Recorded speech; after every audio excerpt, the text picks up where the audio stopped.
Oi, gente, sou eu de novo. Para quem não me conhece, eu sou a Thaís Nascimento, coordenadora de programas do GIF, onde eu lidero a pauta de equidade racial. Eu estou aqui para dar início à mesa Transformar a partir da raiz. Experiências de justiças de gênero e racial na América Latina e Caribe. Para isso, eu gostaria de convidar a Savana Brito para mediar a mesa. A Savana é diretora executiva no Elas Mais Giving for Change, tem mais de 10 anos de experiência no campo da filantropia feminista e 18 anos de experiência em defesa dos direitos humanos, com foco em movimentos feministas, LGBTQIA+, e direitos socioambientais. Savana é bacharel em Ciências Sociais pela Universidade Federal de Viçosa e pós-graduada em Gênero e Justiça na América Latina pela Flaxo, Argentina. Gostaria então de passar a palavra para a Savana, uma boa conversa, sejam todas bem-vindas. Muito obrigada, Thaís, pela gentileza. E, bom, esse painel nomeado Transformando desde a Raiz Experiências de Justiça de Gênero na América Latina foi construído em colaboração, como temos a cultura e a experiência de fazer, desde a Aliança de Fundos de Mulheres da América Latina, que temos aqui hoje várias representantes. Então, antes de nomear as pessoas aqui na mesa, essas valentes ativistas, eu também quero nomear esses fundos que construíram esse painel. Somos 8 fundos na América Latina: Fundo de Ação Urgente da América Latina e Caribe, Fundo de Mulheres da Bolívia, ATAP Jopuete, Fundo Alquímia no Chile, Fundo Centro-Americano de Mulheres na Centro-América, Fundo Elas Mais, doar para transformar no Brasil, Fundo Lunária, que está na Colômbia, Fundo Mulheres del Sur, na Argentina e Uruguai e outros países da região, e Fundo Semillas no México. Então, agradecimentos, em primeiro lugar, aos fundos da América Latina, de mulheres da América Latina, que construíram junto esse painel, e também a Próspera, que também temos aqui 2 pessoas membros de Próspera, que também nos fortaleceram muito nessa construção. E Próspera é a rede global de fundos de mulheres. E, bom, dito isso, agora sim quero nomear aqui nossas queridas ativistas que representam aqui importantes organizações desenvolvendo trabalhos que, de tudo o que a gente tem escutado e falado, trocado aqui nesse congresso e em tantos espaços, são as experiências mais ricas e que, bom, pelo menos do que a gente escutou e muito conversou no espaço pela manhã sobre territórios, acredito que aqui temos várias experiências que nos valem muito para essa escuta de que a gente tanto falou. Então, aqui a gente tem... Eu vou pedir para vocês darem assim, um sinal para que as pessoas possam identificar, já que a gente não está na ordem, tá? Então, aqui a gente tem a Mihani Jiménez, da Mano Amiga de la Costa Chica, Mônica dos Santos Rodrigues. A Mihani é do México, tá, gente? Me desculpa. E a Mônica dos Santos Rodrigues, do Uruguai, que é Nizinga Artesanias Étnicas, o nome da organização. Valentina Riasgo Sánchez, de Chile, que é da Fundação Féminas Latinas. A Valdecir Nascimento, do Brasil, Marcha das Mulheres Negras, hoje representando. Valdecir, como muita gente sabe, é múltipla, ela pode dizer por ela quando chegar a vez. Imagino também outras companheiras tenham várias representações aqui. Também temos a nossa querida Zenaida Valdir Pérez Salinas, de Bolívia, que representa aqui Cimarronas Afro-Bolivianas. E a Ilandra Odarit Guadalupe Maldonado, de Puerto Rico, e que representa aqui Colmena Cimarrona. E, bom, esse painel ele foi pensado pelos fundos a partir justamente de entender que a gente tem construído um acúmulo de experiências baseadas nos territórios, nas organizações de mulheres, que são parte desse ecossistema, né, de organizações, de grupos que a gente tem apoiado através dessas iniciativas dos fundos de mulheres, para conversar a partir dessa experiência que temos como fundos e que tem as organizações às quais nós temos nos dedicado a apoiar, sobre como descentralizamos poder. O que nessas experiências podem colaborar para responder a essa pergunta sobre como se descentraliza poder, conhecimento e riqueza para alcançar justiça de gênero, raça e socioambiental na região, na América Latina. Também para pensar por que esses ativismos, por que esses movimentos aqui compondo esse painel são tão importantes, por que eles têm sido historicamente importantes durante as diversas crises, né, que se a gente for nomear, a gente passa aqui toda a tarde, mas crises econômicas, políticas, socioambientais, crises de desinformação, crises de financiamento. Então, eu vou agora passar para a nossa rodada de perguntas, que a gente separou aqui em algumas rondas. E, primeiro, eu queria começar a perguntar para a Mihani e para a Ilandra quais foram os desafios que vocês têm encontrado para acessar recursos. Falar um pouco das aprendizagens que vocês têm sobre isso, sobre os desafios que vocês acumularam no processo de mobilização de recursos, de tentativa de acessar recursos. Muy buenas tardes a todos. Muy buenas tardes a todas y a todos. Primero agradecerles el espacio. Con mucho respeto, agradecerte, Valdecir, el camino que has abierto para mi voz y las que vienen. Agradecerte siempre a ti y a nuestras ancestras. Gracias. Hablar de mujeres negras en México, particularmente, yo creo que es sumamente fuerte porque se desconoce que existe la población afromexicana y ese es uno de los desafíos prioritarios para nuestra población, para las mujeres en México. Conocer acerca de cómo postular proyectos también es uno de los grandes desafíos que tuvimos y quiero particularizar que en México actualmente somos 2.576.213 personas afromexicanas. De ellas, existimos pocas organizaciones afromexicanas y más de mujeres. El problema ha sido que las organizaciones del centro, históricas, blancas, han tomado el recurso y han creado procesos de formación. Entonces, desde hace años han estado formando mujeres indígenas, mujeres afromexicanas y solo se han dedicado a eso. Cuando nosotras nos empoderamos y logramos salir a buscar recursos, pues nos encontramos con, primero, el desafío de la lengua, el segundo es el desafío de la profesionalización porque no sabemos postular proyectos y el tercero es el fiscal. ¿Cómo accedemos a ese recurso desde nuestra cuenta bancaria si mi organización es de base comunitaria? Yo vivo en Coajinicuilapa, Guerrero, que es un municipio mayoritariamente afro y pues ahí se nos va la luz constantemente, no tenemos acceso a telecomunicaciones, en los procesos del cambio climático han llegado a dejarnos incomunicadas totalmente. Entonces, si hay una convocatoria de un financiamiento que solo se abre 15 días, pues ya fue. Ese es uno de los graves problemas que tenemos en la ruralidad. Y decir también que la Academia Blanca ha tutelado históricamente nuestras narrativas.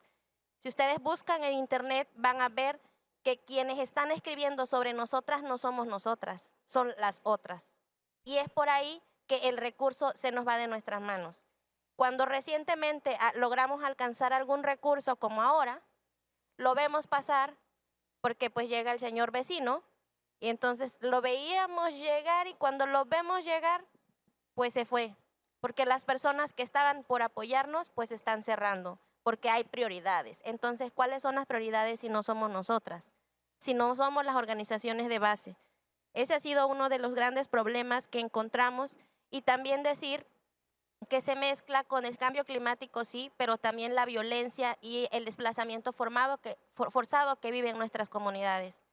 Este vínculo Estado, delincuencia organizada en el cual también nos enfrentamos, que de pronto yo voy a una comunidad a hablar de derechos sexuales y reproductivos, vamos a hablar de prevenir la violencia en niñas negras en Coajinicuilapa como una el autocuidado como una herramienta, porque también decir que la mayoría de las mujeres, de las niñas negras vivimos en hacinamiento por esta falta de recursos, también el acceso a la vivienda, cuando hablamos de territorios, cuando hablamos de otras cosas, también tenemos que hablar de una vida digna. ¿Estamos teniendo acaso una vida digna? Entonces, ¿cómo vamos a pensar en postular un proyecto si primero estamos pensando en qué comer, en cómo resguardarnos de la inseguridad o en ver en este temporal del cambio climático qué huracán nos va a azotar ahora? Creo que esos son como unos pocos desafíos que tenemos desde las organizaciones, y decir también que ahora el Estado mexicano está ponderando sí la defensa de derechos de las mujeres indígenas. Sin embargo, las mujeres afromexicanas somos un poquito. Si lo magnificamos con que también los fondos no tienen un programa para las mujeres afromexicanas, significa que también estamos dentro de la filantropía siendo invisibilizadas. El año pasado, no sé quién dijo que había dinero en justicia antirracista, y entonces todas las organizaciones que querían hablar de antirracismo fueron y nos mandaron correos que querían hacer diagnósticos. Entonces, otra vez, las mismas compas de pronto a robar nuestras narrativas y a presentar nuestras narrativas en otros espacios sin nosotras. Y entonces cuando decimos, creo que los movimientos también tenemos que hacer una evaluación. ¿Hasta cuándo vamos a permitir que nos sigan robando esto, no? Hacer mapeos de manera virtual, a hacer estas encuestas que contéstame este Google Form para que yo pueda decir que hay racismo. Hay agendas que se han presentado en Ciudad de México que fueron construidas desde un correo electrónico. Y es entonces cuando yo digo, ¿cuándo van a venir a territorio? ¿Cuándo van a ver que no tenemos luz, que no tenemos agua? O sea, entonces hablar de racismos es hablar que nos siguen robando nuestra historia.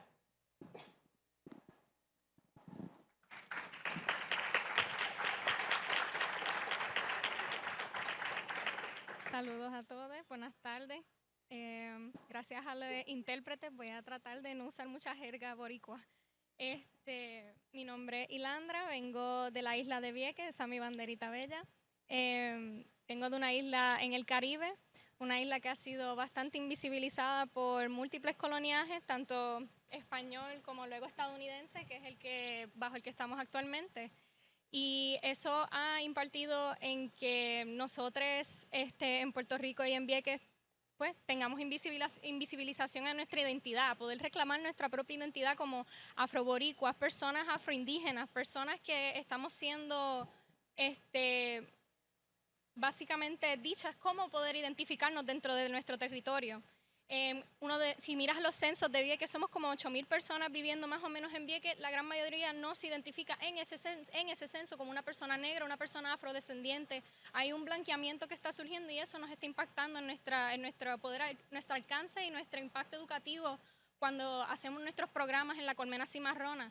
Un poco de contexto, en Vieques nosotros tuvimos un bombardeo que ocurrió por parte de la Marina de Guerra de los Estados Unidos por más de 60 años, y nosotros todavía estamos tratando de reclamar nuestro territorio, el derecho de poder sembrar en nuestro territorio, tener acceso a vivienda y espacios donde poder crear nuestros hogares, y eso es un poco de la agenda que seguimos nosotros en la Colmena Cimarrona, poder darle esa visibilidad a las personas de Vieques de que tenemos derecho de vivir en el territorio donde estamos, no tenemos que movernos a ningún lado, queremos permanecer. Y también que queremos sembrar, poder tener alimento, porque es algo de las cosas que más nos impacta en el coloniaje. Tener que recibir comida de Estados Unidos que nosotros mismos en Puerto Rico estamos sembrando, exportamos y luego nos las revenden a un precio kilométricamente alto. Y tenemos derecho de poder hacer eso por nuestra propia soberanía alimentaria. Y pues ese es en parte lo que nosotros proponemos desde la Colmena. Y uno de los desafíos que nosotros mayormente hemos encontrado buscando fondos es precisamente ese estatus colonial. No somos Estado, por ende Estados Unidos no nos ve como dignos de poder recibir ciertos fondos porque no somos Estado incorporado. Somos isla no incorporada, territorio no incorporado. No cualificamos para ciertos fondos, aunque para otros sí. Y algo bien bonito que hemos estado trabajando en estos últimos tiempos es la relación con el Fondo de Acción Urgente. Ellos, desde un principio, ellos nos han visto por nuestra identidad caribeña, que eso ha sido bien importante para nosotros en cuanto a idear proyectos de hermandad caribeña, poder conectar con otras islas del Caribe que por el mismo coloniaje nos han separado y nos mantienen incomunicados y con poca manera de poder relacionarnos. Y eso es un poco a lo que vamos con esa idea de las relaciones filantrópicas. La filantropía nos ha, por lo menos en nuestro contexto caribeño, nos ha podido dar esa posibilidad de crear relaciones que fondos a veces estadounidenses nos abren y nos cierran. Como que vino el fondo, tuvo, qué sé yo, como dijo mi Jane, 15 días abiertos, solicitaste, no lo recibiste, pues disculpa, a la próxima. Y en cuanto a relaciones con fundaciones y fondos, hemos podido, aunque perdamos tal vez un fondo, tener la oportunidad de tallerear, tener la oportunidad de crecer en otros aspectos porque ven como inversión ese crecimiento de la organización. Y eso es algo que por lo menos nosotros nos llevamos y agradecemos mucho al Fondo de Acción Urgente. En unas semanas tendremos un encuentro gracias a estos fondos porque vamos a recibir personas de Jamaica, de República Dominicana, de las islas de San Andrés, de la isla de San Tomás, Santa Cruz, y nos vamos a reunir todos los agricultores de estas diferentes islas para poder reclamar nuestros saberes agrícolas, nuestros saberes ancestrales, cosas que nos han quitado estas separaciones coloniales de los diferentes pueblos. Y es algo a lo que nosotras seguimos soñando, poder acceder con los diferentes tipos de fondos que se nos hagan visibles. Muchas gracias.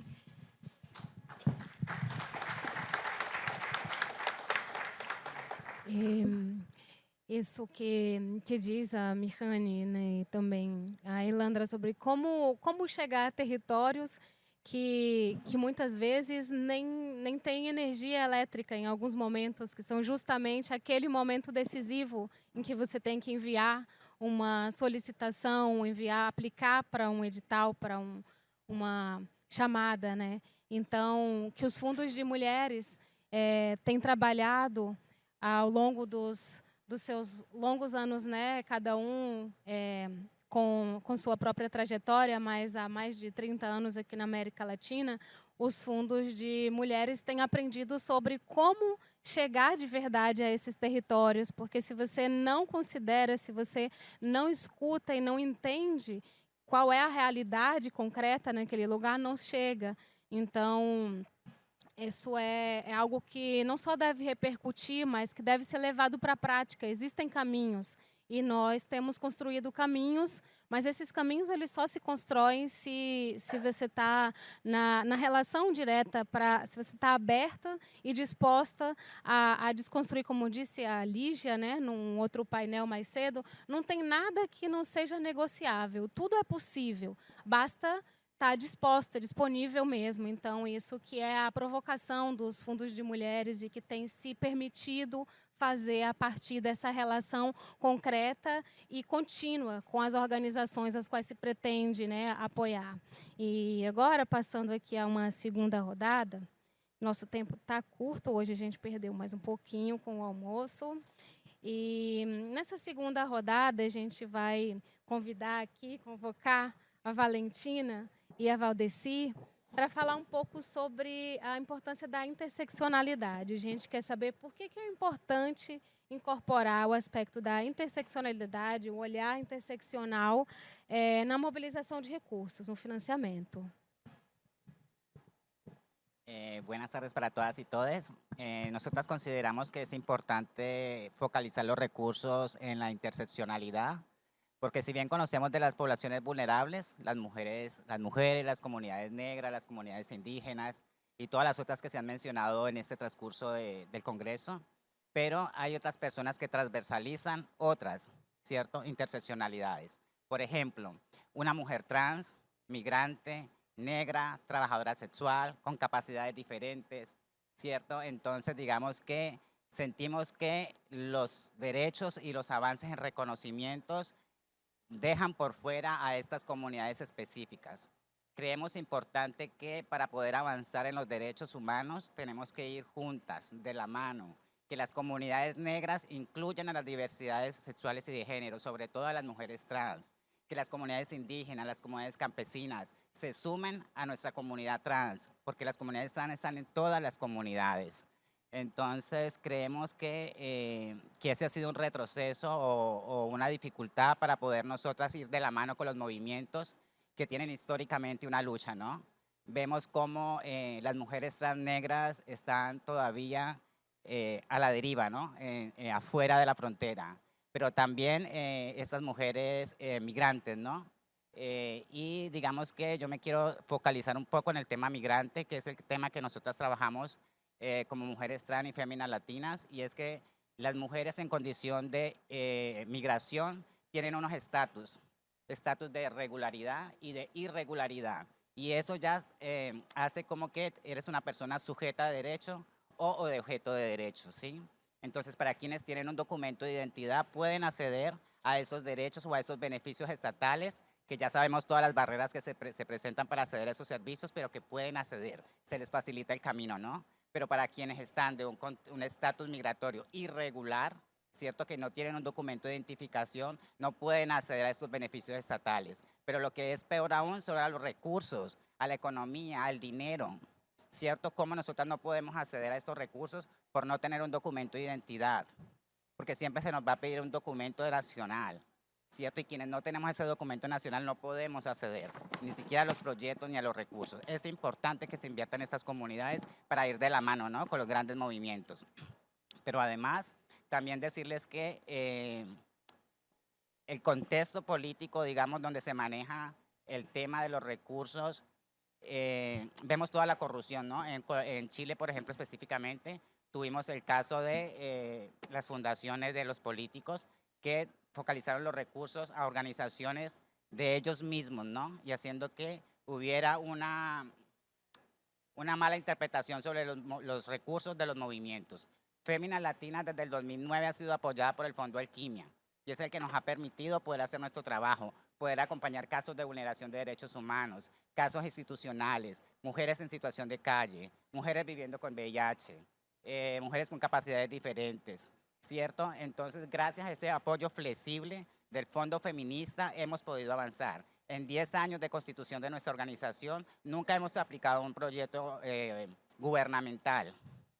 ¿Por qué? Porque somos comunidades irregulares, que no contamos con un documento, ¿no? Y eso hace que seamos segregadas de los beneficios, ¿no? De los recursos, de la economía. Pero también decirles que como comunidades diferentes, también hacemos ciudad y ciudadanía, ¿no? ¿Cómo lo hacemos? Pues también producimos un dinero, ¿no? Y nuestro dinero también queda en nuestro barrio, en nuestra ciudad, también hacemos ciudad y ciudadanía, ¿no? Entonces también necesitamos que esos recursos que nosotros producimos, pero que también invertimos, llegue hacia nosotras. Queremos empezar a tener la fortaleza e ir de la mano, y es lo que las invitamos a todos los movimientos aquí, y a todas las personas. En los discursos que hemos escuchado, en estos 2 días no he escuchado la palabra trans. Da miedo. Hablamos LGBT, pero nosotras no somos LGBT. Somos mujeres trans porque la violencia que vivimos nosotras no la vivimos por nuestra sexualidad, la vivimos por nuestro género.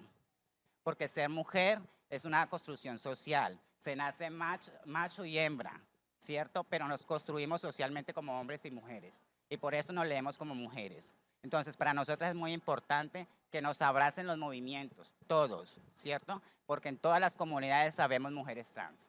Y para poder avanzar tenemos que ir unidas de la mano. Así que invitarlas a todas y a todos a que nos abracen en sus movimientos, a que hablen de las comunidades trans y que nos saquen del algoritmo LGBT, porque no somos LGBT. Nos siguen invisibilizando, seguimos quedando de segundas y necesitamos tener nuestra propia identidad. Hemos luchado muchos años, yo llevo 20 años sentada en un escenario como estos, exigiendo y visibilizando que se nos incluya como personas, mujeres trans, ¿cierto? Para que podamos avanzar de la mano. Entonces, creo que eso ha sido por el momento.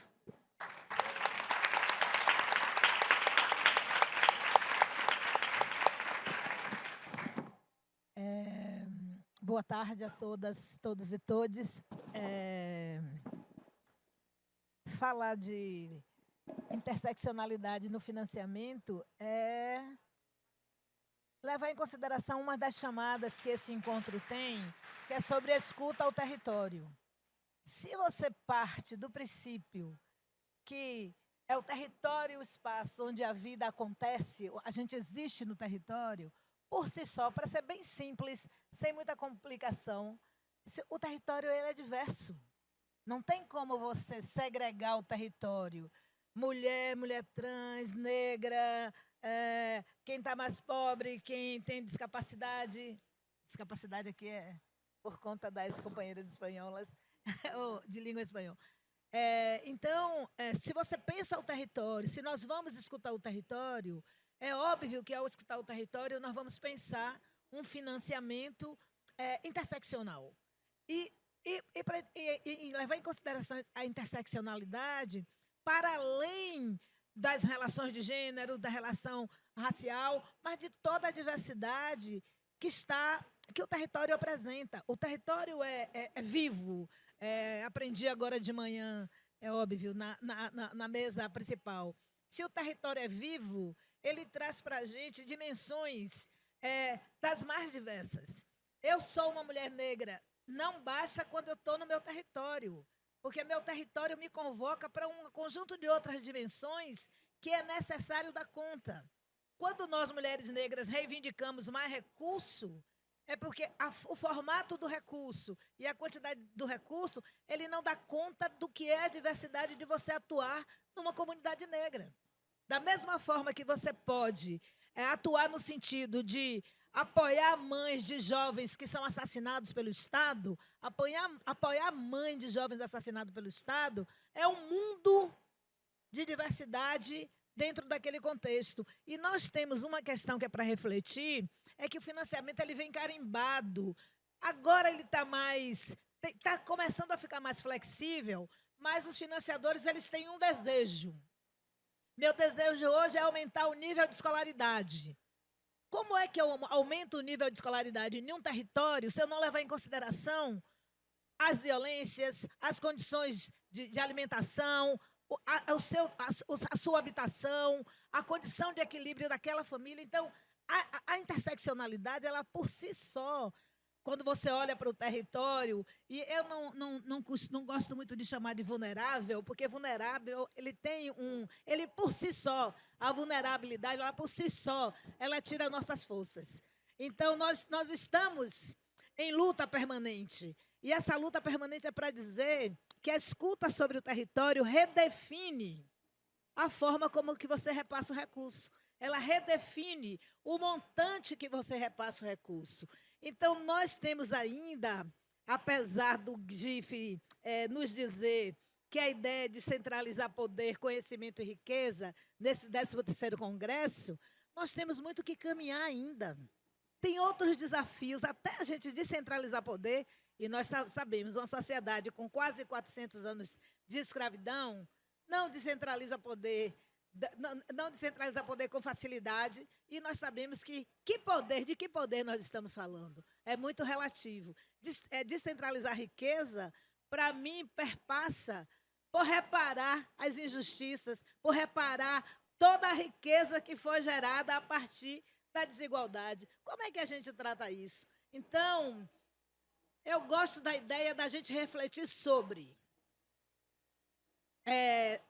mudar desde a raiz. Eu gosto da ideia, mas eu não posso dizer que nós estamos ainda nesse processo, porque nós ainda temos muitos desafios.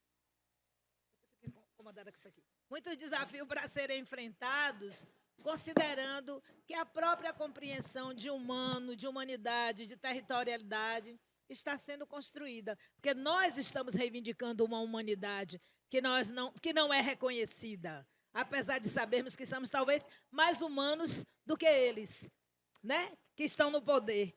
Porém, contudo, todavia, nós não somos considerados enquanto humanos, sejam mulheres trans, mulheres negras, mulheres que estão na periferia, mulheres que estão nos quilombos. Então, é pensar. Só para concluir, eu digo o seguinte: os fundos feministas têm o que ensinar o GIF, mas os fundos feministas também precisam avançar no sentido desse debate que ele propõe para nós, porque é muito recente, que as organizações de mulheres negras, pouquíssimas, têm acesso a recurso. O debate anterior nos falou, 1% do recurso todo distribuído no mundo que chega na mão das mulheres negras. O que é que isso significa? Como é que você descentraliza poder? Como é que você descentraliza a riqueza? Então, é questionar a narrativa para que a gente não saia daqui acreditando que nós estamos no processo. Nós estamos no processo de reflexão sobre os eixos temáticos, que é resultado da nossa grita, que é resultado das nossas denúncias. Mas precisamos avançar mais no que diz respeito a interseccionalidade, financiamento. O povo tem medo de dar dinheiro a gente, temos uma cultura com dificuldade de lidar com recurso, acha que qualquer migalha serve para a gente fazer revolução. Não se faz revolução, não se constitui democracia com esse tiquinho de dinheiro que chega na mão da gente, gente.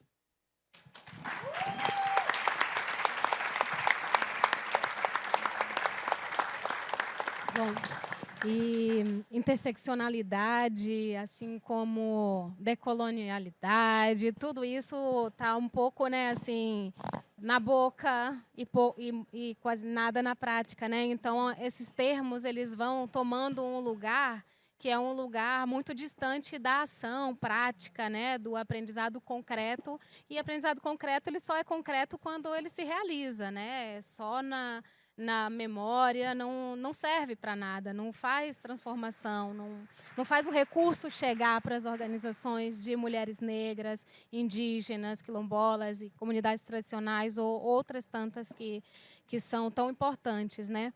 E é isso que ressoa aqui para mim quando escuto Valentina, quando escuto Valdeci.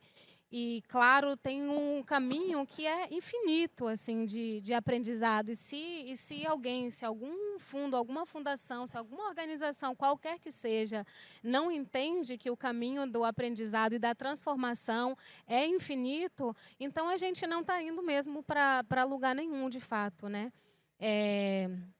A terceira rodada, já vou passando aqui para a gente não perder nosso tempo, rico tempo, é sobre a importância do financiamento flexível, né, baseado na confiança.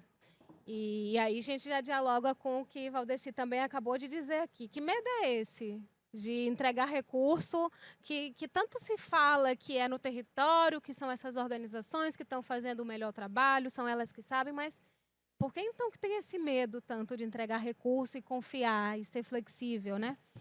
Por que isso ainda é tão raro? Então, queria perguntar para vocês, para a Mônica e para a Zenaida, qual é o papel de uma filantropia com essas características que os fundos têm se dedicado, né, se esforçado para produzir, que é uma filantropia que entrega recursos flexíveis e baseados na confiança. Gracias, buenas tardes. Es un gusto poder estar el día de hoy aquí con ustedes, compartir.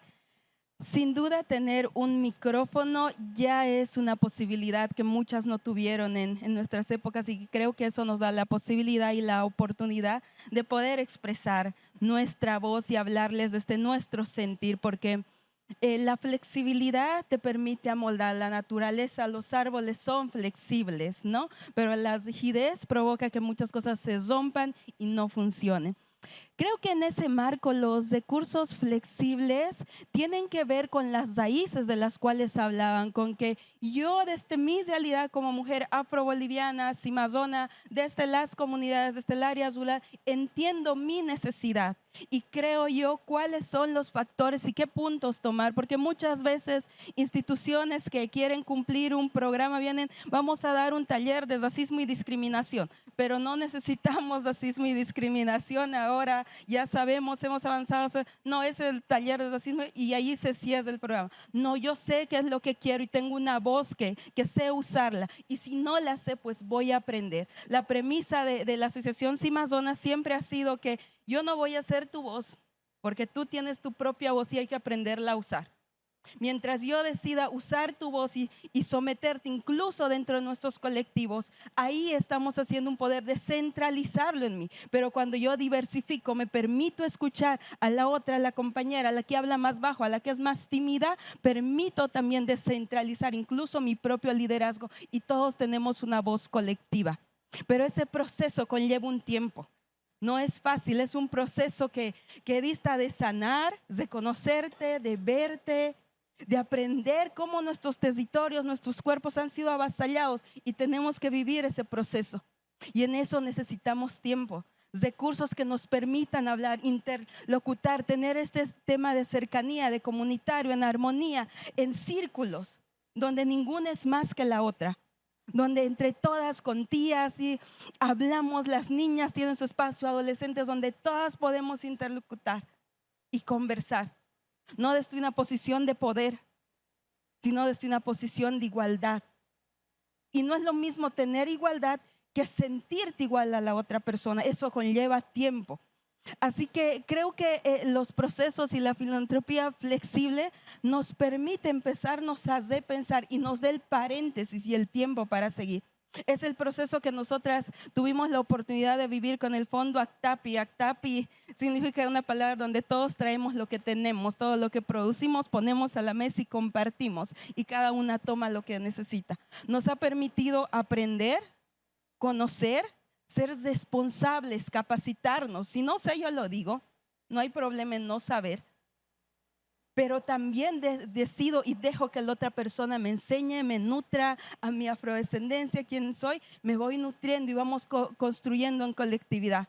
Por supuesto que hay diferencias, hay contienen este proceso de muchas veces cómo se hace de esta manera, de qué manera vamos a ascendir, pero hay un proceso de aprendizaje de manera conjunta.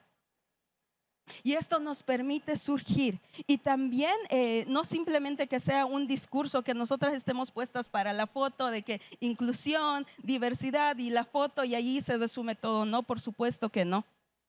La foto tiene que ir plasmado donde nuestras necesidades están puestas ahí, pero no desde el otro, no desde el otro que viene y somos sujetos de estudio, sino desde mi propia voz, desde mi propia comunidad. Y yo siendo mi voz, respetando las voces de los otros. De manera intergeneracional es que tratamos nosotras de construir. Es un proceso arduo, es un proceso de aprendizaje, pero qué rico es construir en comunidad y poder escuchar a la tía, a la sabia, a la niña, desde su saber, desde su sentir.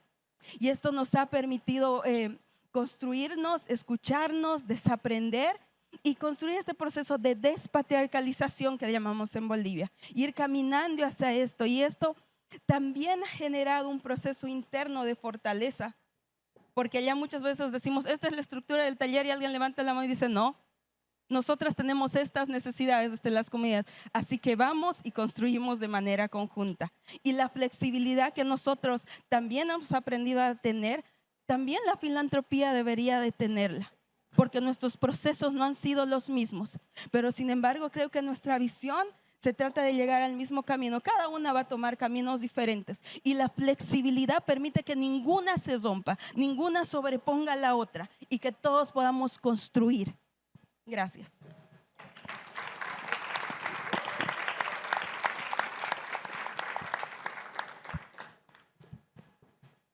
Bueno, solo me queda agregar, agradecer primero a la oportunidad de estar aquí, de poder haber viajado todos los kilómetros que hice por primera vez. Estoy pisando Brasil y eso ya habla de esta oportunidad y de lo importante que son estos fondos para con nosotras. Pero además, complementar esta hermosa ponencia con estas compañeras y el tiempo que hemos compartido también me enseña, así que agradecida por la oportunidad nuevamente. Nosotros creemos desde el colectivo que trabajamos que no podemos solas, por eso lo que hemos tratado de hacer desde que nos constituimos como colectivo es crear herramientas que nos ayuden a llegar a toda la población, especialmente a las infancias. Por eso yo tuve la aventura de no venir sola y en el avión me traje a una amiga, a la pequeña Nayat. Ella es una muñeca que trabajamos de elaboración colectiva y esta es una muestra de lo que podemos hacer con un fondo flexible. Una muestra que da trabajo a 6 manos, a las manos de 6 mujeres afro del Uruguay. Escuché hace 2 días que vengo escuchando como que Uruguay fuera el paraíso dentro de la región y no es así, si no yo no estaría acá. Creo que ya solo mi presencia argumenta las necesidades que tenemos y que también tenemos muchas inequidades para reparar, entre ellas las que tienen que ver con la justicia económica y la reparación.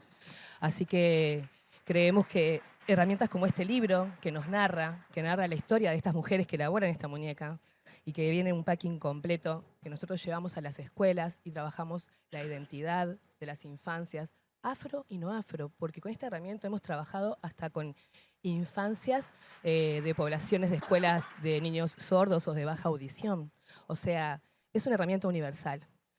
¿Por qué? Porque viene de las bases, viene de las vivencias más bajas, de las que les faltan más cosas. Entonces, nosotros sentimos que estos personajes que están acá ilustrados hacen justicia, hacen por sí sola con esas imágenes, ya es justicia económica. Y la ventaja que tiene trabajar con fondos flexibles justamente es esa, poder crear espacios donde nos cuidemos, aquilombarnos, compartir experiencias, compartir saberes, poder trasladarnos a todas partes de nuestro país. Nuestro país es pequeño, pero las distancias se agrandan cuando le faltan los recursos.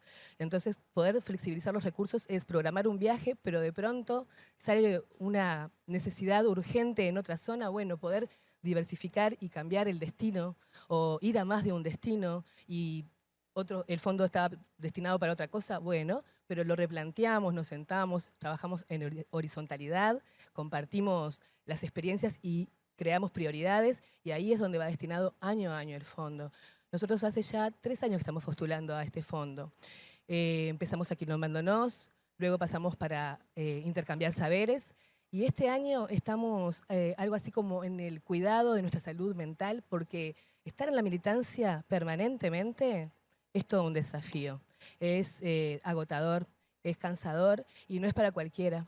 Entonces, hoy escuchaba la conferencia del SPA y pensé, qué importante que es para las mujeres afro poder tener tiempo y espacio para el autocuidado. Y cómo nuestro nuevo proyecto, que ojalá que sea aprobado, ACOCO, va en esa línea. Siempre tratamos de tener a la mujer afro como centro, sobre todo su poder desempeñarse en todas sus habilidades, cada una es buena en algo. Nosotros creemos mucho en esto del Ubuntu, de poder sacar el mayor potencial de cada una de las cosas que tenemos y creemos que esta muñeca es un símbolo de eso, un símbolo del Ubuntu, porque está hecho por muchas mujeres, tiene mucho cariño y llega a muchas manos. Las infancias afro son las que la pasan peor.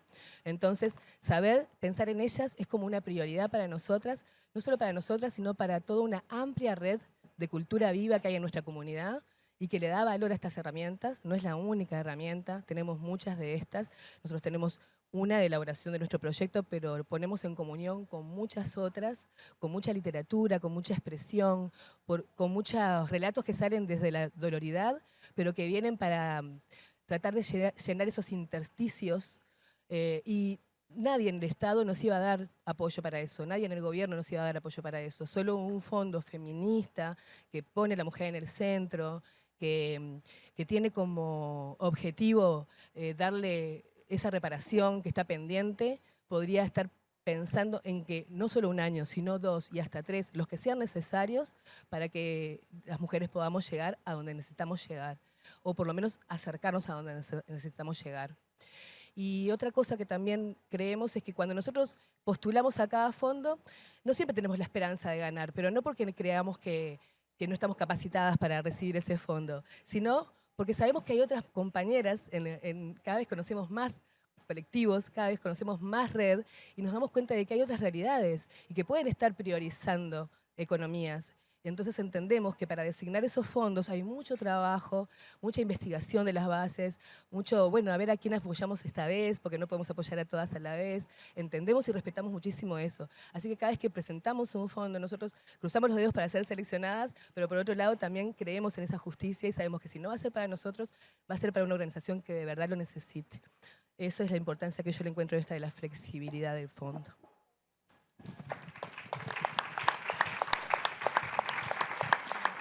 Muito obrigada. Não me escuto.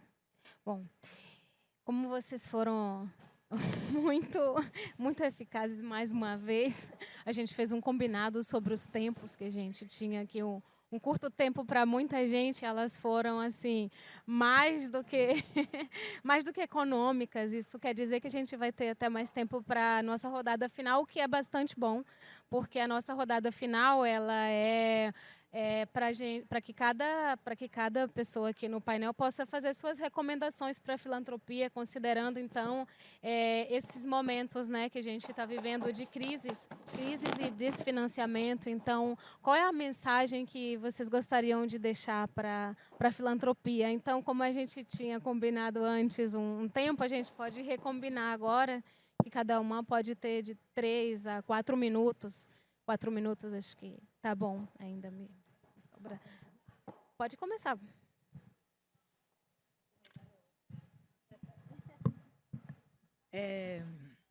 A primeira recomendação é que nós estamos organizando a segunda Marcha Nacional de Mulheres Negras. E ao organizar a segunda Marcha Nacional de Mulheres Negras, nós precisamos que a filantropia seja interseccional, flexível, descentralize poder e fortaleça essa chamada, porque é uma chamada para mudanças radicais no Brasil. É uma chamada para que o Brasil repense seus caminhos e aporte, aprenda com nós, mulheres negras, todas essas questões que foram colocadas aqui, de como é que a gente pensa o tempo, como é que a gente pensa o afeto, como é que a gente luta por transformação, e os tempos, e os territórios e as comunidades, como elas podem se organizar para chegar até Brasília no dia 25 de novembro de 2025. Nós queremos levar 1 milhão de mulheres negras do Brasil e mais de todo o território aí da América Latina, do Caribe. Sintam-se convidadas para a nossa marcha. Já estava convidando aqui nossa amiga Valentina para a gente fazer um diálogo transnacional com trans, LGBTs, porque é importante entender que não vamos transformar o mundo sozinhas. E quando nós estamos falando de uma marcha de mulheres negras, é que nós estamos protagonizando o processo, mas é uma marcha para mudar o Brasil, para apresentar um outro mundo possível para o Brasil. E eu estou convocando a filantropia feminista, principalmente, que nos dê esse suporte, que fortaleça a luta, porque a transformação há de vir e nós estamos querendo convocar todas para vir junto conosco, para além de outras tantas coisas que minhas companheiras vão sinalizar aqui, então eu aproveitei aqui para chamar para a marcha. Bueno, yo creo que para los filántropos y filántropas es importante que ese sueño que ustedes tienen de una sociedad o de un mundo igualitario, porque por eso ponen su dinero, ¿cierto? Porque quieren un mundo mejor. Aquí estamos las comunidades para hacer ese trabajo, para avanzar, pero necesitamos de capital.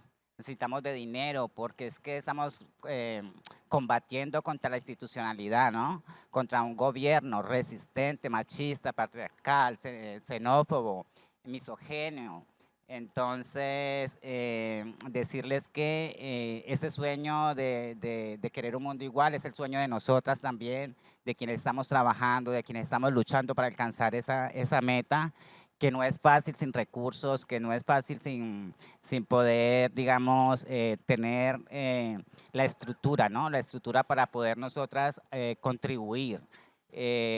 Ahora hablamos de los espacios físicos, ¿no? Cómo es tan importante para las organizaciones sociales contar con un espacio físico propio, donde nos permita no solo el proceso de formación, sino también el acompañamiento sobre todo situaciones de vulneraciones de derechos humanos, situaciones de mayor vulnerabilización, ¿no?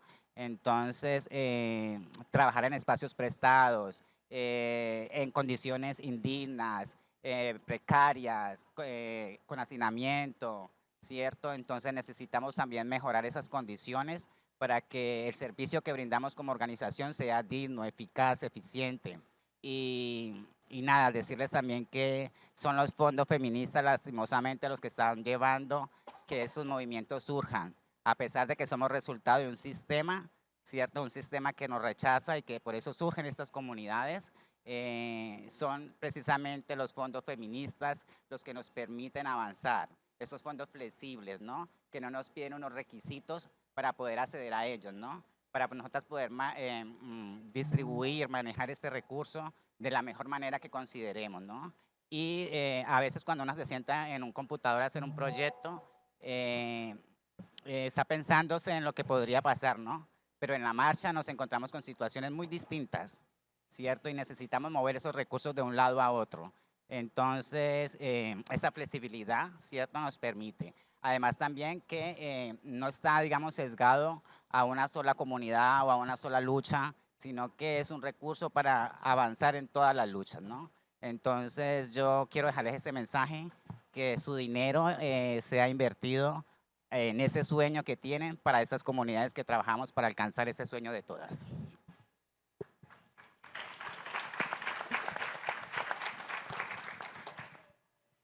Bueno, yo creo que lo que podríamos proponer desde nuestro colectivo es más que nada escuchar a las bases, escuchar a las organizaciones de base, sentarse junto a ellas, crecer con ellas. Nosotros es infinito lo que hemos crecido cada vez que compartimos con las otras hermanas. Es una oportunidad de crecimiento exponencial, diría. No solo nos llena de esperanza, sino que nos llena de motivación.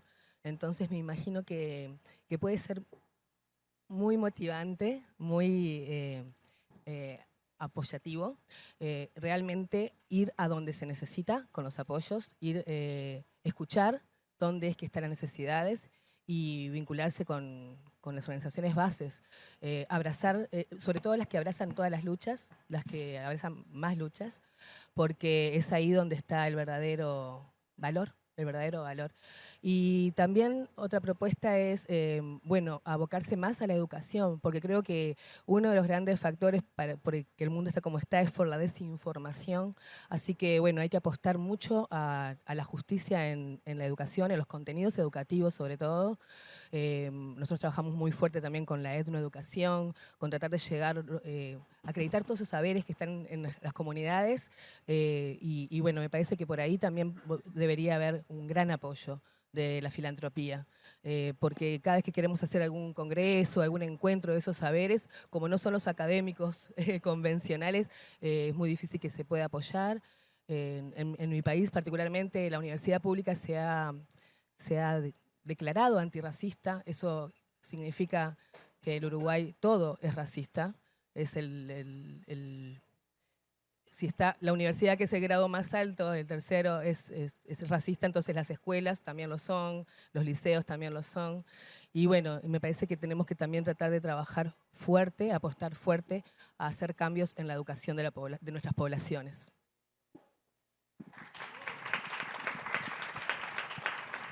Bueno, primero quiero agradecerles. Gracias, porque sin ustedes yo no estaría aquí. Sé que dije todos los desafíos, pero también quiero agradecerles su tiempo, agradecerles sus desvelos, agradecer la prisa por la recaudación y gracias. Y pues sí, las recomendaciones, creo yo que en un contexto tan caótico con el país vecino México, es necesaria y urgente una articulación entre fondos, una evaluación, porque vino George Floyd, pero nosotras vivimos racismo antes de eso, ¿no? Llevamos más de 500 años en ese contexto, entonces sí urge una redistribución de recursos, sí urge también apostarle a la democracia, porque si nuestra democracia estuviera fuerte, esa persona no hubiera llegado al poder. ¿Por qué vuelve a llegar?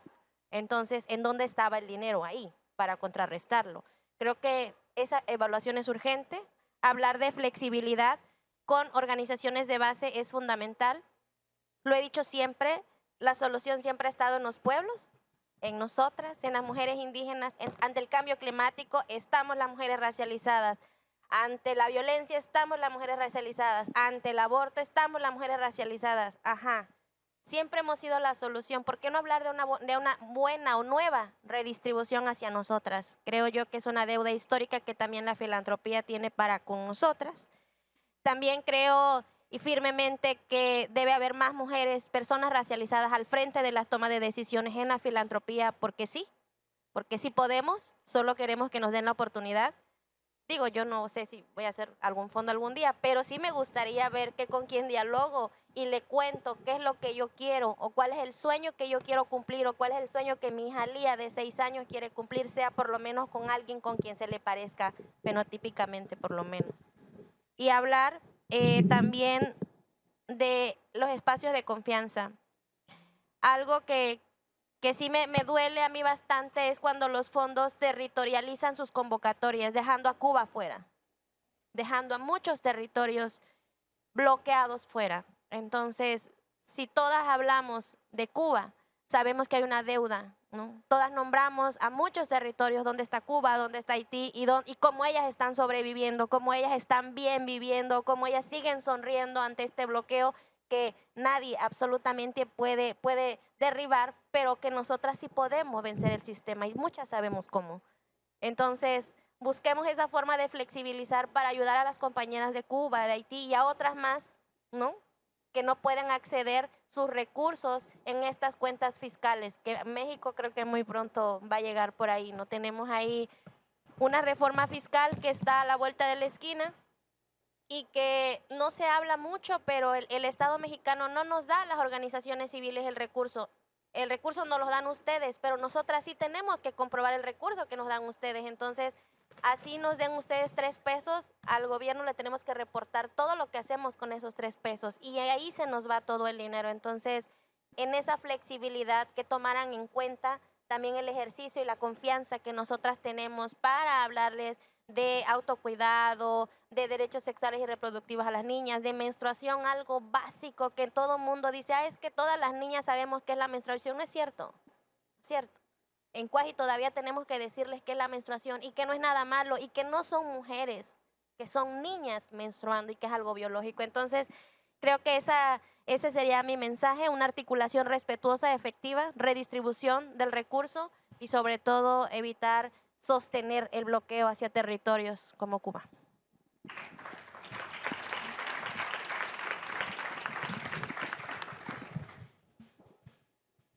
Concuerdo y eco todo lo que han dicho las compañeras. Añadiría también que estamos poniendo la cuerpa para muchas de estas luchas y hace falta que los fondos reconozcan la necesidad de fondos para defensores. O sea, hemos pasado por muchas cosas.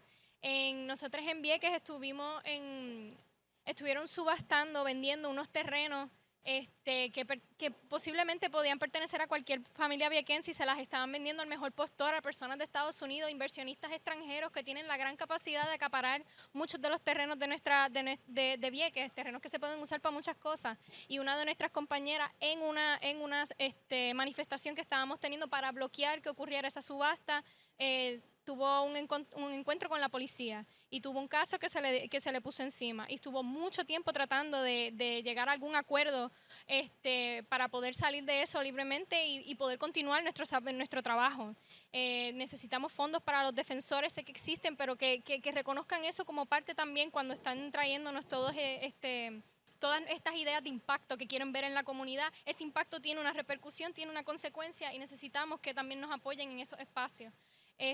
También añadiría que en cuanto a impacto, a veces las métricas bajo las cuales los fondos están queriendo darle dinero a una organización tiene que ver mucho con cuántas personas vas a impactar. Mi comunidad son 8,000, yo no alcanzo a los 8,000 y muchas veces pierdo fondos por no poder evidenciar que más de la mitad, 700, no sé cuántos quieren ver que sean impactadas, no podamos llegar y perdemos fondos por eso, que también es algo que sensibilidad a las realidades de las comunidades. No todas tenemos esa capacidad de llegarle a todo, queremos, pero también pues si quieren gran impacto, pues fondos que sean para varias organizaciones, no tan solo una, porque así entonces todos podemos trabajar juntos para llegar a mayor cantidad de personas. Yo diría esas 3.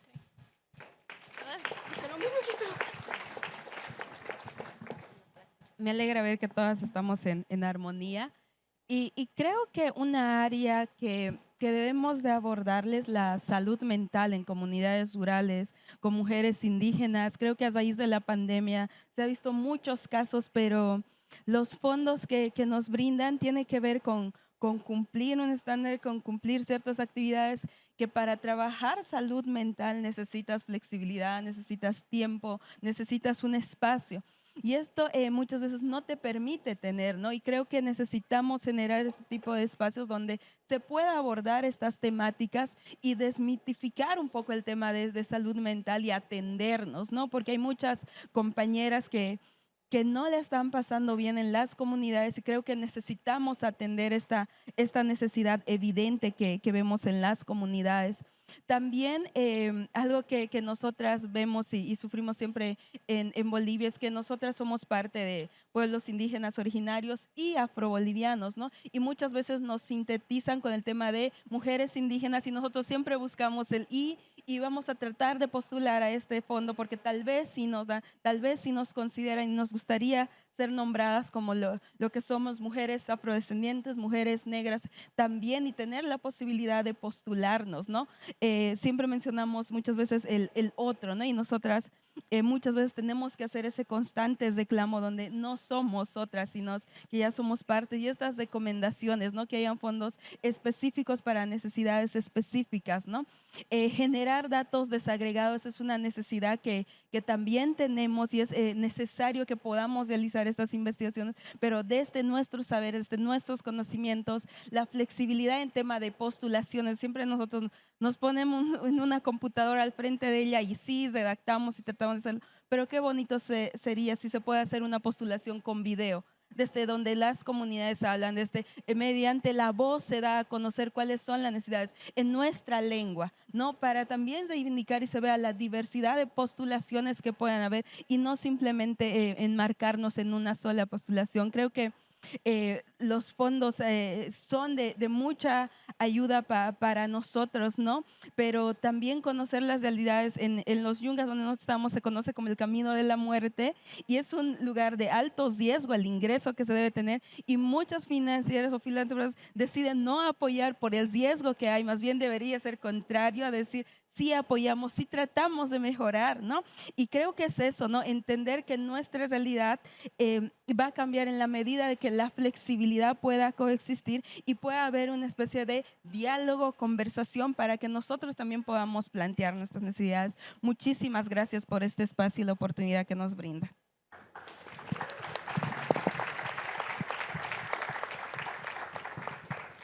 Bom, estou buscando aqui no aplicativo se chegaram perguntas, eu não consigo ver, acho que não chegaram. Então, enquanto isso, se vocês quiserem mandar perguntas, enquanto isso eu também quero aproveitar a oportunidade para trazer aqui um pouco dos dados. Esses são dados mais situados localmente, mesmo é uma pesquisa que o Elas fez no ano passado, mas para ajudar a desenhar um pouco esse cenário, né, do que a gente está falando. Eu não imagino que seja assim tão diferente nos outros países. Compartilhamos muita coisa das nossas realidades aqui na América Latina. Então, um pouco sobre os aspectos, né, financeiros, né, do financiamento das organizações de mulheres e mulheres em sua diversidade, mulheres cis, trans, e outras transidentidades também, que nós apoiamos, é que nessa pesquisa nós encontramos que 48,36% das organizações que responderam, elas estão vivendo, sobrevivendo, fazendo o seu trabalho, que é tão importante quanto nós reconhecemos, com menos de R$20 mil por ano de orçamento. Isso é assim, né, inimaginável se a gente não tivesse também vivenciando e vendo de verdade esse trabalho acontecer. Mas isso não é dignidade, né? E onde está esse recurso que é produzido por essas mesmas pessoas? Porque são essas mesmas pessoas que, além de desenvolver os ativismos, também estão sustentando essa estrutura capitalista e que essas fundações cheguem a ter esses recursos que depois vão ser aportados quase como se fosse assim um favor, né? Então, que círculo é esse? Como ele vai, desculpa a minha voz, como ele vai se alimentando? E aí, ao passo que eu trago esse dado de que é tão curto o recurso para a maioria das organizações, eu também posso dizer para vocês que a gente fez um levantamento sobre, e de onde vem o financiamento, que seja pouco ou quase nada que essas organizações têm acessado, de onde eles vêm. E os 4 primeiros itens assim que apareceram com mais força nessa pesquisa são todos relacionados a, digamos que, um autofinanciamento, porque são voluntariado, doações individuais, que significa nada mais, nada menos do que as ativistas tirando do próprio bolso para poder fazer. Então, estão trabalhando para sustentar a própria vida e para sustentar os ativismos. Isso é uma coisa realmente inadmissível, porque o serviço é um serviço para a sociedade, que, inclusive, deveria ser apropriadamente oferecido pelo Estado.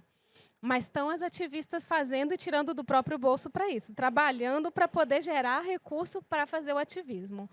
Em terceiro lugar, vendas de serviços ou produtos, que a gente sabe. Está aqui a Mônica mostrando as bonecas que são feitas para gerar trabalho, mas para gerar também aquele recurso que vai movimentar, que vai fazer com que essas ações elas permaneçam, que elas continuem existindo, né, no território. E, em quarto lugar, os eventos, as festas, sorteios, rifas, né? Quem está minimamente próximo a essa realidade de ativismo sabe que isso no dia a dia é uma forma ali que sempre é acionada para poder manter essas ações, né, no território. E aí, depois de tudo isso, aparece o primeiro financiamento, que eu diria assim, que não é o autofinanciamento, é o financiamento que está um pouco, né, mais distante, que é fundos independentes, que são os fundos feministas e outros fundos independentes. Então, o primeiro a alcançar essas organizações tem sido os fundos independentes, os fundos feministas. Quero dizer aqui, primeiro, da inadmissibilidade... A palavra é melhor nem tentar. Que é inadmissível que as organizações de mulheres elas tenham que se autossustentar, porque isso é um serviço para a sociedade. E, em segundo lugar, destacar um pouco do papel que os fundos têm conseguido cumprir com ainda, como disse Valdeci, como a gente sabe muito bem, com muitos aprendizados para se construir.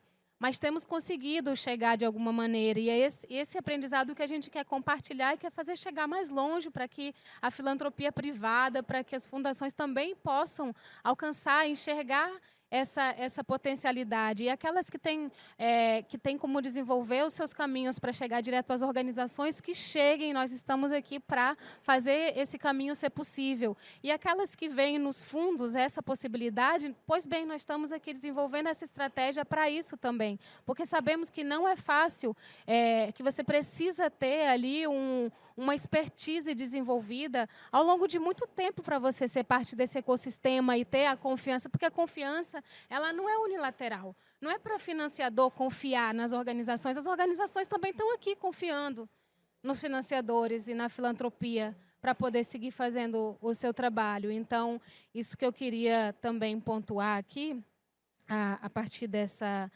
informação. E esse dado é de uma pesquisa sobre justiça climática e ativismos feministas, que o Elas lançou no ano passado. E dizer assim que a experiência prática no campo mostra que muitas vezes as organizações que são selecionadas para receber esses aportes, elas levam, sem brincadeira, às vezes assim, mais de 4 meses para conseguir ultrapassar aquelas barreiras institucionais, que você não ter um endereço ou um documento do jeito que é esperado do outro lado, e são barreiras com instituições financeiras ou o que seja. Por mais que a gente esteja falando a partir do lugar de um fundo feminista, que daí a gente já espera que isso não seja um problema, mas tem a outra parte, existe uma instituição financeira no meio, no mínimo, né, um banco, assim. E isso tudo é o desafio que quem está no campo da filantropia, no financiamento, para poder alcançar, de fato, o que aqui nessa rodada, nesse painel foi colocado, é um dos pequenos aspectos que precisa ser considerado. Quando a Mihani diz, não, meu território muitas vezes não tem energia elétrica ou não tem acesso a um computador. E o que é possível fazer para que uma organização como essa acesse recursos, né? Não dizendo que isso é a solução para todos, mas para dar exemplos concretos, assim, né? Nas chamadas do Elas, por exemplo, a gente sempre disponibiliza alguém que pode receber a aplicação por uma ligação telefônica. Se alguém não tem o computador, às vezes a pessoa ela tem muitas ideias que são as que são mais importantes e necessárias para se desenvolver no território, mas ela pode não ter a habilidade de usar um equipamento, pode não ter a internet, mas pode até ter e não ter aquela habilidade. Ela tem que ter acesso a fazer essa aplicação, a receber esse recurso, porque o que mais importa, se a gente está falando, né, de verdade, verdadeiramente, é o que vai ser desenvolvido, e é isso que os fundos feministas querem e se propõem a valorizar nas suas práticas, né? Então, assim, por fim, a centralidade dos movimentos feministas, ela reside no fato de que não é difícil olhar ao redor de todas as agendas de justiça social, socioambiental, tecnológicas, mesmo que em relação às questões tecnológicas, quando você vai ver em relação a ocupação de cargos, você pode até encontrar um outro cenário. Mas em todas as agendas que estão mais voltadas para o campo, né, da justiça social, de direitos, são as mulheres que estão ali liderando em maioria, né? Então, cadê os recursos para as mulheres? Porque, como também disse aqui Valdeci, tem dados que são assim extremamente alarmantes de quanto assim ínfimo o valor, o volume de recursos que chega de fato para essas organizações, quando elas são a maioria desenvolvendo essas ações nos territórios. Então, apesar dessa centralidade dos movimentos, a gente tem assistido a uma retirada, né, dos financiamentos, da cooperação, da filantropia internacional. Então, sempre foi baixo, né, mas agora está sendo realmente retirado, né? Isso é assustador. É assustador, mas também não é paralisador, porque isso não é a grande novidade, né? A gente sabe também que essas organizações sempre estiveram fazendo, porque é fazer resistência, né? Só que também, como a gente já hoje aqui, num painel anterior, pôde ouvir e repercutir, é que não é suficiente estar sempre falando, não, mas a de resistência os movimentos entendem e vão continuar resistindo. Não. Se trata de dignidade, de reparação, de justiça. Então, já passou da hora, não tem mais tempo para esperar. Os recursos eles têm que ser colocados agora, já. Também conversando, né? Eu me lembro bem no ano passado, quando aqui no Brasil a gente enfrentava aí aquele cenário muito terrível no Rio Grande do Sul, com as enchentes, e conversava com companheiras aqui do Fundo Brasil, Direitos Humanos, do Fundo Casa. Como é que a gente vai fazer chegar recursos quando, nesse momento, lá não é só de não tem luz, não tinha como fazer uma ligação para as pessoas? Como que, quando chegue o primeiro momento em que seja possível fazer chegar um recurso, você ainda vai fazer exigências? A pessoa tem que preencher o quê? Quantos documentos? E depois? Como que, num cenário tão extremo, que é cada vez mais comum, isso obriga, inclusive, aqueles fundos como os fundos independentes e fundos feministas, nos obriga a repensar nossas próprias práticas, por mais que já tenhamos alguma experiência desenvolvida sobre como fazer, como ser flexível, nada é suficiente agora.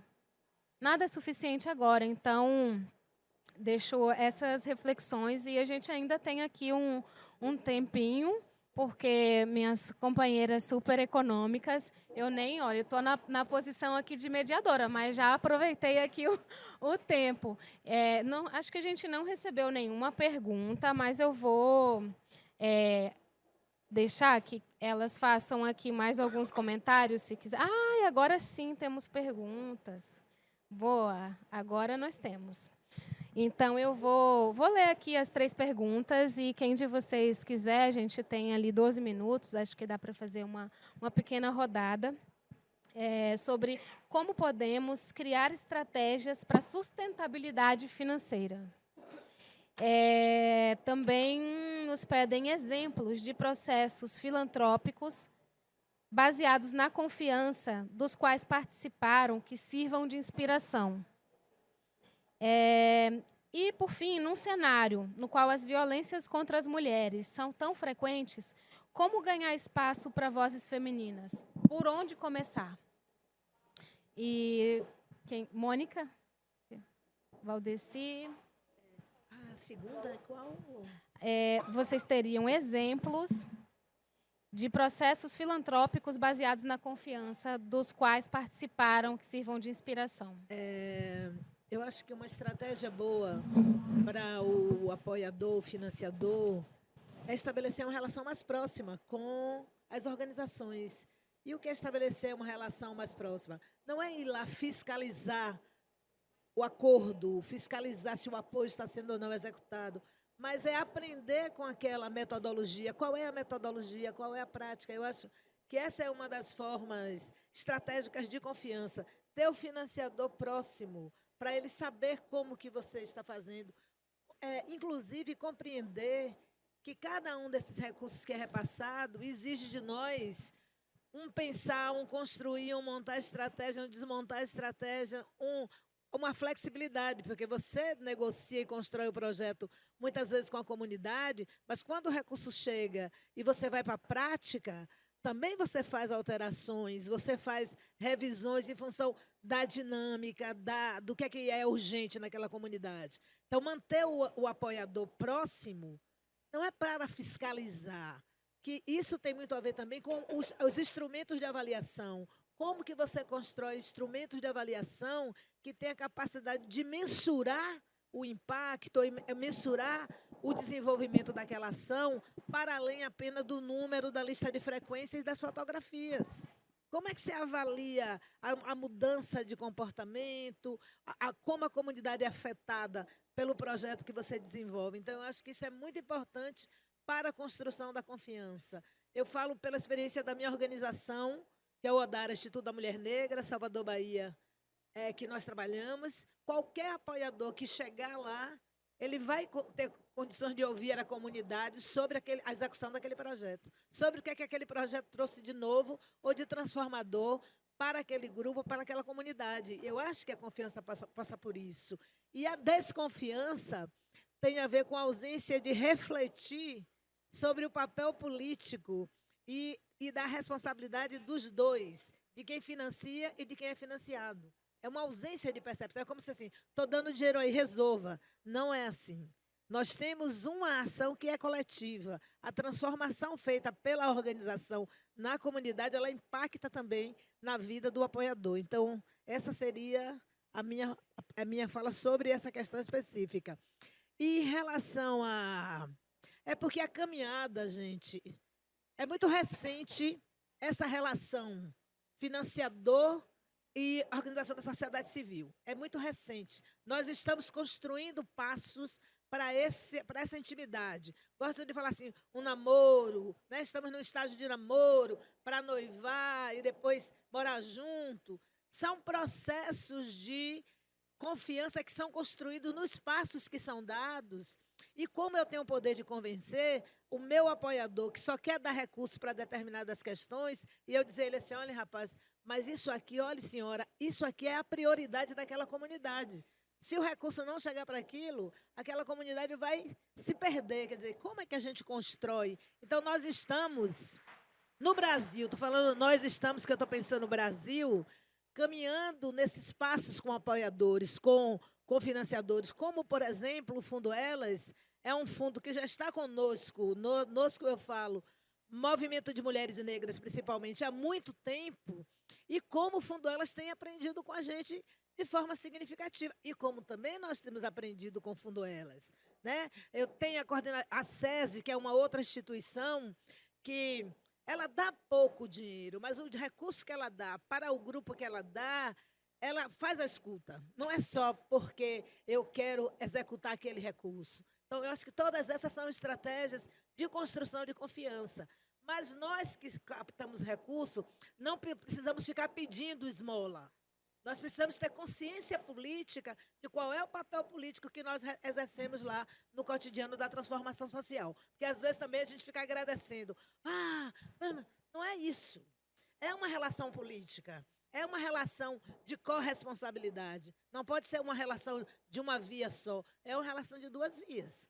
Então, se a gente conquista direitos por causa do nosso trabalho, o movimento feminista ele avança.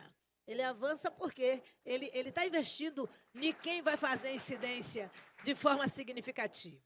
Tchau.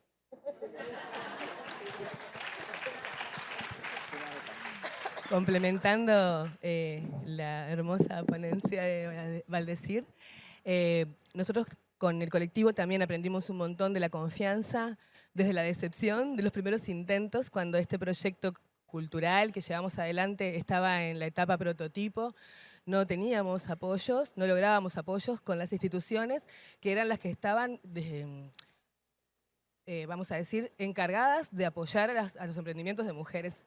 Y nosotros pensamos, nos hizo sentir mucha inseguridad, entonces tuvimos que fortalecer nuestras herramientas internas y la autoconfianza para poder salir a golpear otras puertas, y así fue que terminamos yendo a un fondo feminista que ese sí entendió que era un proyecto digno de ser apoyado.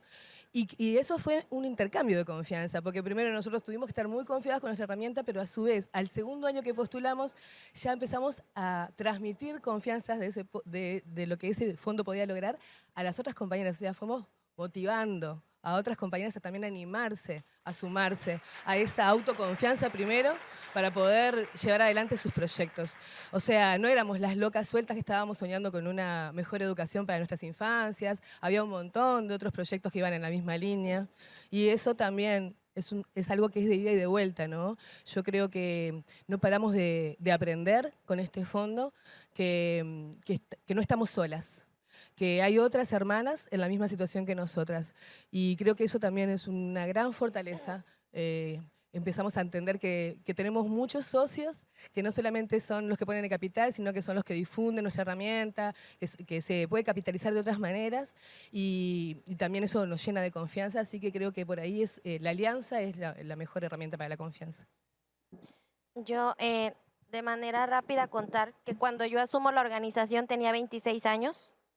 Entonces no sabía absolutamente nada. Eso fue en 2016. La confianza la obtuve de Fondo Semillas 4 años después de haber asumido. Fondo Semillas me dio mi primer financiamiento 4 años después. Y una de la base fundamental que me permitió seguir es la visita que hacen a territorio, que nos acompañan cara a cara y nos dicen qué necesitan, qué les falta. Y creo que eso ha sido lo fundamental para que mi organización haya seguido en este proceso. El Fondo Global para las Mujeres también, a través de la subvención multianual que da, y que también cuando yo vi que me contestaron una plataforma desconocida que había sido aprobada, para mí fue un susto, porque yo no sabía cómo iba a recibir ese dinero, ¿no? Entonces estaba muy joven. Y otra acción afirmativa, me atrevo a decir, que es la de Fundación por una Sociedad Justa, a través de Mónica Enríquez y Janet Tineo, que hicieron este mapeo de organizaciones afrodescendientes en toda América Latina y el Caribe. Estuvieron en Coajinicuilapa, entonces llegaron de sorpresa y ¿tú eres mi Jane? Y yo, sí, ven, siéntate, vamos a comer. Y empezaron a preguntarme, nunca supe que era oficial de no sé qué. Y cuando yo lo descubrí, ya estaba el mapeo y yo había soltado toda la sopa. Yo había dicho que la organización tal, con sede en Ciudad de México, tenía como más de 5 años formándonos como líderes, pero nunca veíamos un peso, y entonces el único beneficio era la capacitación. Y entonces, o sea, yo cuando vi que a quién le había contado todo eso, sí me quedé fría, porque había en mí como un conflicto de ideas, porque no sabía si lo había hecho bien o si era lo que necesitábamos todas. Entonces creo que también las organizaciones tienen la filantropía tiene este derecho o obligación de hacer este mapeo, este diagnóstico de a quiénes verdaderamente les están entregando el dinero para hablar de antirracismo. Y entonces esa confianza, esa humanidad que tienen las oficiales para con nosotras, nos ha permitido seguir adelante. Vida Afrolatina también, con Lori, es una organización que no es competitiva y que nos ha estado fortaleciendo, ha fortalecido a las jóvenes de Afropoderosas. Y creo que también eso que tú dices, el saber que existen más que pueden ser beneficiadas nos hace difundir de boca a boca qué financiamiento le quedaría a ella o a la otra para compartir estos bienes. Temos 2 minutos apenas. Alguma de vocês tem algo que gostaria muito de aportar agora? Sim? Me gustaría hacer una gran reflexión sobre el tema de las defensoras de derechos humanos, y es que la gran mayoría no tenemos un trabajo formal. Somos trabajadoras, somos defensoras de derechos humanos que trabajamos con las uñas, con nuestros propios recursos, pero también somos muchas amas de casa, madres. Entonces, decirles que el financiamiento que llega para las organizaciones no garantizan un salario mínimo para las defensoras de derechos humanos. Esto significa que trabajamos también en la precariedad de la comunidad, ¿no? Esto significa también que estamos contribuyendo con nuestros recursos. Entonces yo creo que la confianza más importante que pueden tener sobre nosotras es que nosotras contribuimos con el corazón y con nuestro bolsillo. Eso.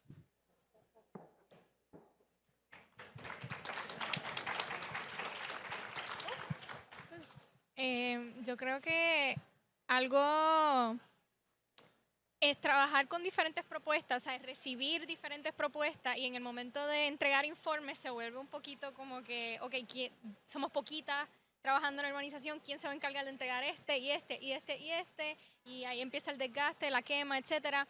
Pero en pensar que tenemos posible recibir esos fondos, pues queremos contar lo que hemos hecho, y el papel a veces quita la sensibilidad de eso.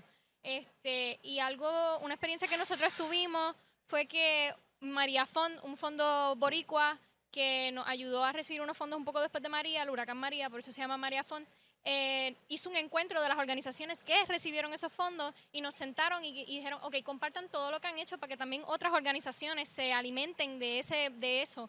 Una persona tomando notas, y esa persona lo que hizo fue básicamente un reporte general de todas las organizaciones, y así nosotros no tuvimos que asumir ese trabajo, y también fue bonito porque vimos los trabajos de otras personas y fue un momento de encuentro y de celebración. Como que esas estrategias han sido buenas. ¡Wow! ¡Ah! Chegamos ao fim. Bom, mensagem última, assim, então, que a filantropia faça já o seu trabalho com força, com a mesma generosidade com que as mulheres têm colocado suas vidas, né, seu tempo, com toda a generosidade que as mulheres colocam seu tempo, suas vidas, seus recursos próprios, que a filantropia faça o dobro, faça o triplo, faça tudo o que pode e não o mínimo, né? O mínimo não vai resolver nada, mas nunca resolveu. Então, vamos deixar esse recado por fim. E um grande agradecimento às companheiras Valdecia, que é nossa companheira brasileira, e em especial às nossas companheiras que vieram de longe para poder compartilhar um pouco aqui. E ao público.